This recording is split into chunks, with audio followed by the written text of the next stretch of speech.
גולן, ג'קי מהאח הגדול, כוכבי דה וויס. לא מדובר בעוד אירוע סלבס, אלא הרבה יותר מזה. אולמי טרויה מארחים בר מצווה ב500,000 שקלים.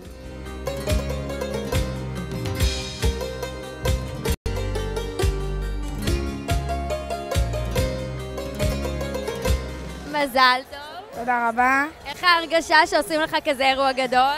מעולה, טובה. אתה מתרגש? מאוד. זה כזאת יום הולדת גדולה, זה עוזר קצת עם הבנות? לא.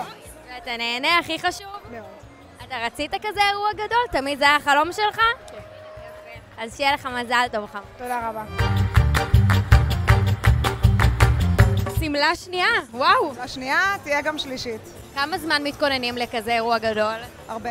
אנחנו סגרנו את האירוע לפני שנה, ובחצי שנה האחרונה זה אטרף של הכנות, ריצות, יום-יום. זה הפך להיות טרנד כזה בארץ, שהאימא של חתן בר המצווה עושה שמלות קלה כאילו היא חוגגת בעצמה? קודם כל זה אירוע, את יודעת, פרטי שלה. כשהילד יתחתן, היא לא תוכל להרשות לעצמה לעשות מה שהיא עושה היום.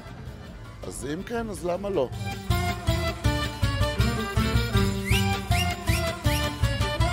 תגיד, אז איך אתה היית בגיל 13? היית מהמקובלים או מהילדי כאפון? מה נראה לך? מה את חושבת? אני שואלת? מה נראה לך?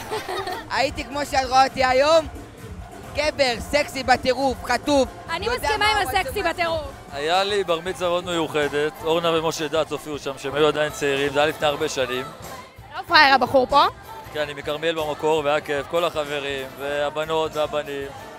וזה הגיל שהכל מתחיל לקרות, אז רק ליהנות. בגיל הזה אפשר רק ליהנות.